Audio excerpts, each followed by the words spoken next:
যখন ইউপিএ সরকার এত সংখ্যাগরিষ্ঠ ছিল না, তখন বামপন্থীদের 61 জন এমপি ছিল। এই 61 জন এমপি যখন ছিল সমর্থন চাই, তার সরকার হবে না। বামপন্থীদের বলেছিল, আইখানটাকে বলেছিল, সিপিএম কে বলেছিল যে প্রধানমন্ত্রী পদটা ছাড়া আপনারা যা যা পদ নিতে চান, স্বরাষ্ট্র থেকে শুরু করে অর্থ যা চান আপনার নিন। আমাদের 61 জন এমপি তার নেতা সিপিআইএম বলেছিল, আমরা মন্ত্রিত্বের জন্য জন্মগ্রহণ করিনি। মন্ত্রিত্ব নয়, তুমি সরকার, তোমাকে সমর্থন করতে পারি।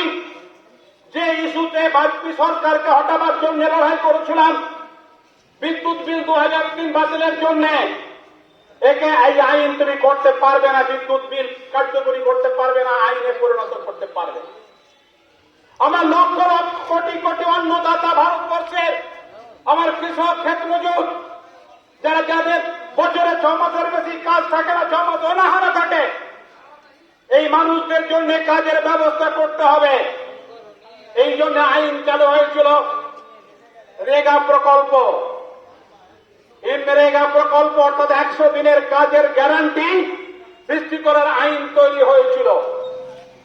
এই বিদ্যুৎ বিল আইনে পরিণত করে দিয়ে গ্রামের লক্ষ লক্ষ মানুষ, কোটি কোটি মানুষ যাদের বিদ্যুৎ কেনার ক্ষমতা নেই, পারবে না, বিদ্যুৎ নিজেরা নিতে পারবে না।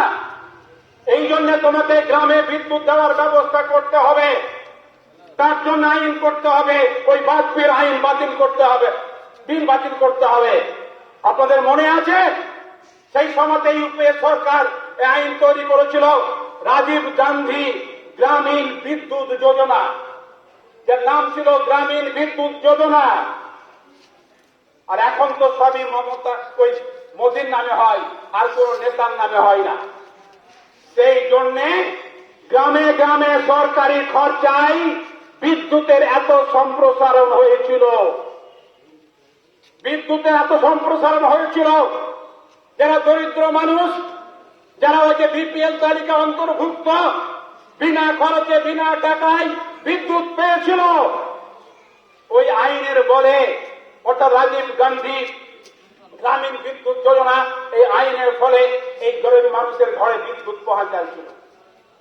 এইভাবে যে শিক্ষা ব্যবস্থা, গরিবের কাছে শিক্ষা পৌঁছায় না, মালিকদের জন্য, বড় লোকদের জন্য যারা টাকা আছে শিক্ষা করবে। বামফ্রন্ট সরকার পশ্চিম বাংলায় 77 সালে এসে এই গরিব মানুষের জন্য শিক্ষা যারা গরিব মানুষের ঘরে পৌঁছায়, এই জন্য প্রাইমারি স্কুলে সমস্ত গরিবকে বই দেওয়ার ব্যবস্থা করেছিল। প্রতিশ্রুতি ছিল 8ম শ্রেণী পর্যন্ত বিনা বেতনে ছেলেরা পড়বে, তার বাইরে গিয়ে 12 পর্যন্ত ছেলেদের বিনা বেতনে পড়ার সিদ্ধান্ত গ্রহণ কার্যকরী করেছিল, যাতে আমার এই গরিব ঘরের ছেলেরা শিক্ষার অগ্রগতিতে অংশগ্রহণ করতে পারে। আমি এই জন্য বলেছিলাম, এই সারা ভারতবর্ষের শিক্ষার এই ব্যবস্থাকে গরিব মানুষের কাছে পৌঁছাতে হবে। এই জন্য ইউপিএ সরকার বাধ্য হয়েছিল শিক্ষার অধিকার, মৌলিক অধিকার হিসাবে স্বীকৃতি পেয়েছিল সংবিধান সংশোধন করে,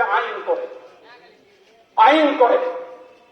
এইভাবে আজকে খাদ্যের যে অধিকার, খাদ্য যে যোজনা, 2013 সালে এই আইন পাস হয়েছিল। গ্রামের গরিব মানুষের জন্য, প্রত্যেকের জন্য রেশনিং ব্যবস্থা করতে হবে, প্রত্যেকে যেন পায়, এবং সরকারকে দায়িত্ব নিতে হবে গরিব মানুষকে রেশন দেওয়ার। খাদ্য সুরক্ষা আইনের ব্যবস্থা সেই ইউপিএ আমলের হয়েছিল। 13 সালে কার্যকরী করার কথা ছিল, 14 সালে এই আসার পরে পিছিয়ে দিয়ে 16 সাল থেকে চালু করলো।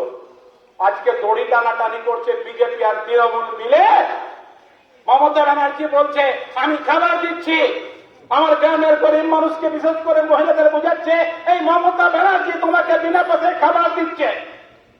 গ্রামের গরিব মানুষকে বলছে ঠিকই তো আপনাকে খেতে দিচ্ছে। বিজেপি গিয়ে বলছে এই দেখোটা কেন্দ্রীয় সরকারের প্রকল্প, কেন্দ্রীয় সরকার, ওই মোদিজি তোমাদের এই খাবার দিচ্ছে। এই খাবার মোদির বাবার না মমতার দাদার?